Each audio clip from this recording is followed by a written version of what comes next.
Hey friends, welcome back to my channel. My name is Shayla and today I'm here to talk to you about how to grow your personal library without spending a lot of money.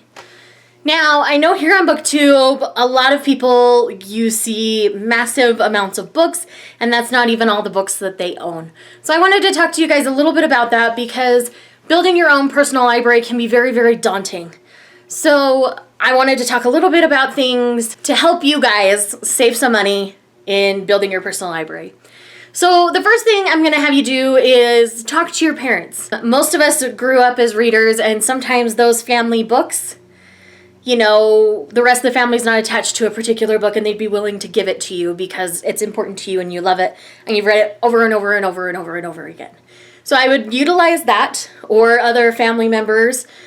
Secondly, I would talk to your friends, see if they're getting rid of any books that you're interested in, things like that. Thirdly, you don't have to have this big, impressive library. Only own the books that you want.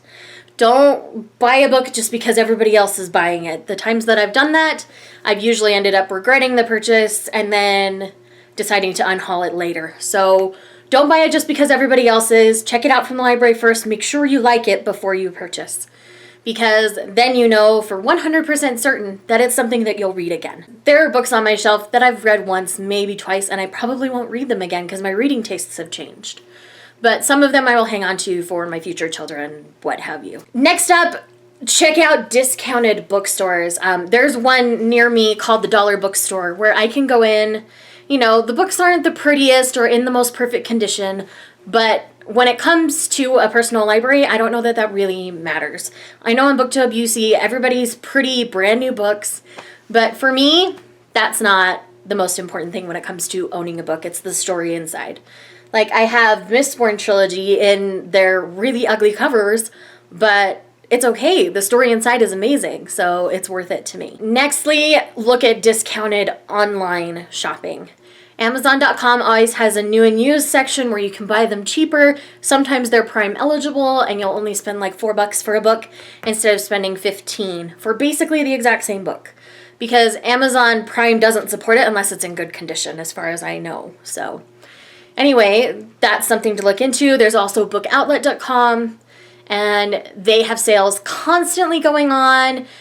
A lot of people on BookTube are affiliates for them, so you can use one of their links, save a little extra cash, and you can end up getting 7 books for $20 like I did in my previous haul. If you haven't watched that yet, I'll link it for you. Don't feel like you have to own the hardback of a book. A hardback can sometimes be double the price of a paperback. So if you know you love the book, but you don't have the cash, wait till it's released in a paperback. Paperbacks are always less expensive. And a lot of times, even if you wait an additional little bit of amount of time, you can get it on like a bargain price table at Barnes & Noble or something like that. So don't be afraid to check the bargain areas because a lot of times they're not bad books. They just aren't as popular because they've been out for a while. So that's actually how I got my entire Roses series. They were all on the bargain table. So I only spent $6 on each of those books. And they're pretty big, most of them. So, and another thing you can do is follow authors on Twitter, Tumblr, Instagram, on all those social media outlets, especially your favorites. Because a lot of times they will do giveaways of new books. They will, you know, do giveaways for their friends or they'll share them and you can kind of get all of this interconnected to enter giveaways to win books and win arcs of books sometimes. So that's another way where you're not spending any money, you're spending a little bit of time and you can easily get free books.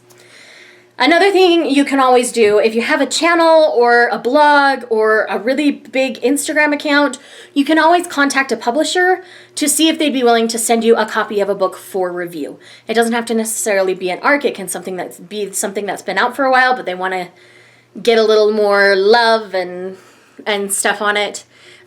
Especially smaller publishing companies. A lot of times they'll be a lot more willing to send you a book for review than some of these big ones that also have contracts with the bigger booktubers. So don't be afraid to contact a publishing company saying, hey, I love this author's work. I would love a copy of this book for review. If you'd be willing to send it, that would be great. Now, they're not always going to send you the copy of the book. Don't expect to receive a copy just because you asked for one.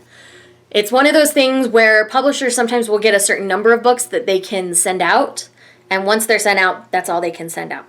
That's why I think making direct contact with the authors is great, because a lot of times they'll send you a book, that's like book 1 in a series, but they're on book like 3 or 4 that would be current. So what they'll do is they'll get you started on the series, and then you can continue it from there, either by contacting their publisher, or you can just go and buy the books yourself because you know you like the series. So when it comes to building your home library, don't feel like you have to do it overnight. Just take your time. Make sure you're buying books that you know you'll read over and over and over again, or ones that you know you'll want to share with people, because people can always come and borrow your books. So that's really all I have to say today. I just wanted to get on here and share some tips and tricks and things you can do in case you hadn't heard them already. So I hope you're having an awesome day, and I'll see you later. Bye.